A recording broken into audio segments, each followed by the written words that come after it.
The cockpit is screaming. Not metaphorically.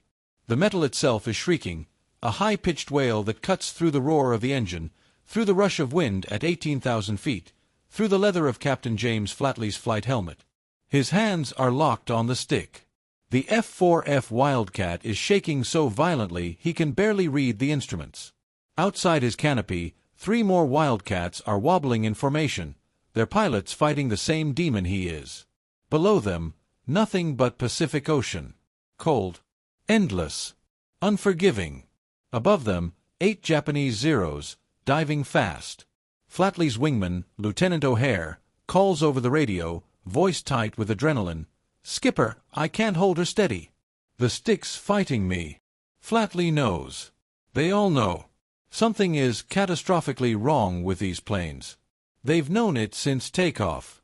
The Navy sent them up anyway. Orders are orders.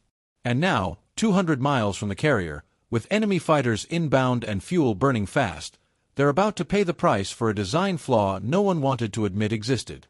The Zeros are closing. 40 seconds. Maybe less. Flatley does something insane. Something that violates every rule of aerial combat, every instinct drilled into him at Pensacola. He pulls the throttle back. Not forward, back. He slows down. Deliberately. In the middle of a dogfight. His wingmen think he's lost his mind. But in that moment, James Flatley becomes the first man to understand a secret that will save hundreds of lives and change naval aviation forever. What did he discover? And why had no one else survived long enough to figure it out? December 1941. The world is burning. Pearl Harbor is still smoldering. The American Pacific Fleet is crippled. The Japanese Empire is sweeping across Asia like a tidal wave, Hong Kong, Singapore, the Philippines, falling one after another. In Washington, military planners are staring at maps and running out of ink to mark Allied defeats. And in the middle of this catastrophe, the United States Navy has a problem it cannot afford to have. Its fighter planes are killing its own pilots. The Grumman F4F Wildcat was supposed to be America's answer to Japanese air superiority. Compact, rugged, carrier-capable. It looked like salvation on paper. Grumman had delivered them by the hundreds. The Navy had rushed them into service. Pilots climbed into cockpits with something like hope. That hope died at 12,000 feet. In training exercises off the California coast, Wildcats were spinning out of control during aggressive maneuvers. In mock dogfights, they would suddenly snap into uncontrollable rolls. Pilots would black out from the G-forces. Some didn't recover. Crashes started piling up, not from enemy fire, but from the plane itself. The technical term was control instability. The human term was terror. Experienced pilots reported the same thing. Above a certain speed, during high G turns, the Wildcat's ailerons, the control surfaces on the wings, would suddenly reverse. You'd push the stick left to roll left, and the plane would roll right. Or it would freeze entirely, locked in place by aerodynamic forces too powerful for a human arm to overcome. It was like driving a car where the steering wheel randomly stopped working. At 300 miles per hour. In 3 dimensions. While someone was shooting at you. Grumman engineers ran tests. They tweaked the aileron cables. They adjusted the control linkages. They recalculated the wing loading. Nothing worked. The problem was aerodynamic, fundamental to the design, and fixing it would require a complete redesign of the wing structure. That would take months. Maybe a year. The Navy didn't have months. It barely had weeks. So a decision was made at the highest levels. Deploy them anyway. Send the Wildcats to the Pacific. Send them to carriers. Send them into combat. Hope the pilots figure it out. Hope the problem doesn't show up in actual combat conditions. Hope the Japanese don't exploit it. Hope. It was a terrible plan. It was the only plan they had. By early 1942, hundreds of F4F Wildcats were operational aboard carriers like the Lexington, the Yorktown, and the Enterprise. Their pilots were young, undertrained, and flying machines that could betray them at any moment. They knew it. Their commanders knew it. Everyone knew it. But no one knew how to fix it. And then, 200 miles west of Rabaul, in the skies above the Coral Sea, A 29-year-old fighter squadron commander named James Flatley found himself in exactly the wrong situation to test a theory. Or exactly the right one. The first combat reports came back confused. Pilots would land back on the carrier, adrenaline still pumping, hands shaking as they climbed out of cockpits. The debriefings were chaotic. Words tumbled out. I had him lined up, clean shot, but the plane wouldn't turn. I tried to follow him into the dive, but the stick locked up. I thought I was hit. Something grabbed the controls. I almost blacked out trying to pull out. Intelligence officers took notes. They filed reports. They sent them up the chain of command. But the reports didn't make sense. Wildcats weren't being shot down. They were losing dogfights they should have won. Pilots were returning with full ammo loads, unscratched paint, and stories of helplessness. The Zeros weren't faster. They weren't more maneuverable. But they were winning. Because the Wildcats were fighting two enemies, the Japanese and themselves. One pilot, Ensign Albert Meade, described it like this during a debriefing aboard the Lexington. It's like the plane has a mind of its own. You're chasing a Zero, you're closing in, everything's perfect, and then you bank hard to follow him, and suddenly you're not in control anymore. The stick goes stiff. Or it goes loose. Or it does the opposite of what you tell it. And by the time you figure out what's happening, he's gone, and you're hanging in the sky like a clay pigeon. His squadron commander, James Flatley, sat across the table, listening. Flatley was not a typical Navy officer. He was calm, precise, and deeply skeptical of official explanations. He had a degree in engineering from the Naval Academy. He understood airframes, control surfaces, aerodynamics. And he understood that what his pilots were describing wasn't panic, it was physics. Something was happening to the Wildcat's controls at high speed. Something predictable, repeatable, dangerous. He started keeping his own log. After every mission, he interviewed his pilots. He asked specific questions. What was your altitude? What was your airspeed?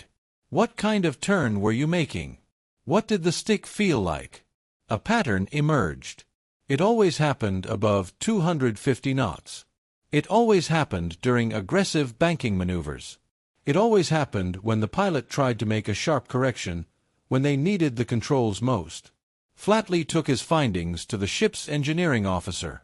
The engineer nodded sympathetically and said what engineers always say when they don't have an answer. We're aware of the issue. Grumman's working on it. That was it. No solution. No timeline. No help. Flatley walked back to the ready room. His pilots were suiting up for another mission. They were joking, smoking, pretending not to be terrified. He looked at them. Boys, really, most of them barely old enough to vote, and he realized something awful. If he didn't figure this out, they were going to die. Not from enemy fire. From their own machines. James Flatley was born in Iowa, 1906. Son of a railroad worker. Quiet kid. Smart. Obsessed with how things worked. He built radios from scratch. He took apart his father's tractor and put it back together, better. At 16, he watched a barnstormer land in a cornfield and thought, I want to do that. He got his appointment to Annapolis. Graduated with honors. Chose aviation. By 1942, he was a lieutenant commander, one of the Navy's best stick and rudder men. He could fly anything. He could land a fighter on a carrier deck in a storm. He could put a plane into a spin and bring it out with 10 feet to spare. But this was different. This wasn't about skill. This was about understanding a flaw so fundamental that skill couldn't compensate for it. So he did what engineers do. He tested. Not in a lab. Not with wind tunnels and slide rules. He tested in the air, alone, where a mistake would kill him. After a routine patrol, Flatley took his Wildcat up to 15,000 feet. Empty sky. No Japanese. No witnesses. Just him and the machine. He pushed the throttle forward. Accelerated to 250 knots. Then 260. Then 270. He rolled into a hard left turn, pulled 3 GS, felt the stick go stiff. He forced it harder. The plane shuddered. The ailerons weren't responding. Or they were, just not the way they should. He released pressure. Throttled back. The stick loosened. Control returned. He did it again. Same result. Again. Same. He was replicating the problem. Deliberately. Most pilots would have landed, filed a report, and let someone else handle it. But Flatley kept testing. He varied the speed, the angle of attack, the G-load. He found the exact conditions where the Wildcat betrayed its pilot. And then he found something else. At lower speeds, below 230 knots, the ailerons worked fine. The plane was responsive, docile, predictable. It was only at high speed, under high G-load, that the aerodynamic forces overwhelmed the control surfaces. Which meant, if you slowed down before you turned, you kept control. It was counterintuitive. Every instinct in a dogfight screams, "Go faster." Speed is life. Speed is safety. Speed is how you survive. But in a Wildcat, speed was death. Flatley landed. Didn't say anything to anyone. He needed to be sure. The next day, during a training hop with his squadron, he called over the radio. "All right, listen up. We're going to try something. When I call brake, I want you to throttle back first, then turn. Don't firewall it. Slow down, then maneuver. Trust me." His pilots exchanged glances. One of them, Butch O'Hare, future Medal of Honor recipient, keyed his mic. "Skipper, that's backwards." Flatley's voice was calm. "I know." They ran the drill. Mock dogfight. Flatley played the aggressor. He came in fast, high, aggressive, mimicking a zero attack. He called brake. His pilots throttled back. Then turned. The Wildcats responded. Clean. Smooth. No shudder. No lockup. They held formation. They stayed in control. Flatley called it again. Same result. One of the younger pilots, voice crackling with disbelief. "Holy hell, skipper. That actually works." Flatley didn't answer right away. He was watching his instruments. Watching his wingmen. Watching a squadron of flawed machines suddenly become flyable. Finally, "Yeah, it does." But proving it in practice was one thing. Proving it in combat, where hesitation means death, was another. Flatley wrote it all down. Not in official Navy jargon. Not in technical language that would get buried in a filing cabinet.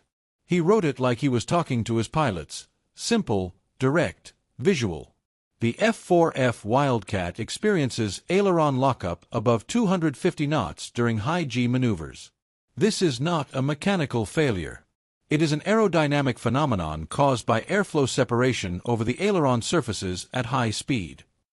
Solution: reduce airspeed before initiating aggressive turns. Throttle back to 220 to 230 knots, then maneuver. This maintains aileron authority and prevents control reversal. In combat, do not try to outturn a zero at high speed. You will lose control. Instead, use energy management, throttle back, turn inside him, regain speed in the dive. He handed copies to every pilot in his squadron. Then he did something unusual. He called a meeting with the ship's air wing commander. Captain Frederick Sherman, a hard, pragmatic man, listened to Flatley's presentation. He looked at the notes. He asked the right questions. "Have you tested this under combat conditions?" "No, sir." "Do you have Grumman's approval?" "No, sir." "Do you have engineering data to back this up?" "No, sir." "Just flight tests and pilot reports." Sherman stared at him. Then he said, "If you're wrong, you'll kill your squadron." Flatley didn't blink. "If I'm right, I'll save them." Sherman thought about it. The Navy was losing pilots, losing planes, losing confidence. And here was a junior officer with a theory that violated conventional fighter tactics but made sense on paper. Sherman made a decision. "All right, teach it. But make damn sure they understand. This is experimental. If it doesn't work, they revert to standard doctrine." Flatley nodded. But he knew, once his pilots flew this way, they'd never go back. February 20th, 1942. VF-42 launched from the Lexington to intercept a Japanese bomber formation near Bougainville. 9 Wildcats. James Flatley leading. They climbed through clouds, leveled off at 18,000 feet, and spotted the enemy. 17 bombers, escorted by 9 Zeros. The Zeros saw them too. They dove. Flatley's voice crackled over the radio. Remember, throttle back before you turn. Don't chase speed. Control the fight. The Zeros came in fast, textbook attack, slashing passes designed to force the Wildcats into high-speed turns where they'd lose control. Flatley throttled back, pulled into a tight left turn. The Wildcat responded, smooth, controlled, deadly. He rolled out, lined up a Zero, fired. Tracers walked across the Zero's fuselage. It smoked, wobbled, fell away. His wingmen did the same. Throttle back. Turn. Fire. The Zeros, confused, tried to exploit what they thought was hesitation. But the Wildcats weren't hesitating, they were managing. Every turn was deliberate. Every maneuver was controlled. Butch O'Hare, flying on Flatley's wing, shot down 2 Zeros in 4 minutes. Another pilot, Ensign Selstrom, chased a Zero into a cloud bank, throttled back, pulled inside his turn radius, and put a burst into his engine. The Zero exploded. The fight lasted 11 minutes. When it was over, 5 Zeros destroyed. 3 bombers shot down. 0 American losses. The squadron returned to the Lexington in formation. Tight, clean, victorious. Flatley landed first. Shut down the engine. Climbed out. His plane captain, a grizzled mechanic named Eddie, looked at him and said, "Skipper, what the hell did you do out there?" Flatley smiled. Tired. Relieved. We flew the plane the way it wanted to be flown. Word spread fast. Other squadrons heard about Flatley's tactics. Pilots whispered about it in ready rooms. The Navy studied his reports. Grumman's engineers ran simulations and confirmed he was right. The aileron problem was real, and his solution worked. Within weeks, Flatley's technique was being taught at training bases across the country. Manuals were rewritten. Tactics were adjusted. The F4F Wildcat, once considered fatally flawed, became one of the most effective carrier fighters of the war. Because one man refused to accept that the problem was unsolvable. James Flatley survived the war. He flew over 300 combat missions. Shot down 6 enemy aircraft. Earned the Navy Cross, the Distinguished Flying Cross, and the respect of every pilot who served under him. But his greatest contribution wasn't the planes he shot down. It was the pilots he saved. By the end of 1942, every Navy fighter squadron in the Pacific was using Flatley's energy management techniques. Pilots who would have died in uncontrollable spins, who would have been written off as lost to combat stress or pilot error, came home instead. Grumman eventually redesigned the Wildcat's ailerons, adding spring tabs and adjusting the control rigging. But the fix took months. In the meantime, Flatley's tactics kept pilots alive. After the war, he stayed in the Navy, rose to Rear Admiral, commanded carriers, mentored a generation of aviators. He never spoke much about the Coral Sea. When asked, he'd shrug and say, "I just paid attention." But his pilots knew better. One of them, Butch O'Hare, who became America's first naval ace of World War II, said it best. "Flatley didn't just teach us to fly. He taught us to think. And in a fighter plane, thinking is the difference between living and dying." Today, the F4F Wildcat is remembered as a tough, reliable fighter. Museums display them. Airshows fly them. Historians praise them.